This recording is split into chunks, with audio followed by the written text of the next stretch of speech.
Hey there everyone, welcome back to our channel. In today's video, you are going to see how to save photos of private account in Instagram without follow. So let's get right into it. Head over to your Instagram account.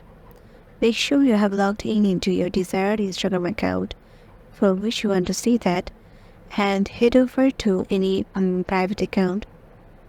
Suppose I'm going to this one.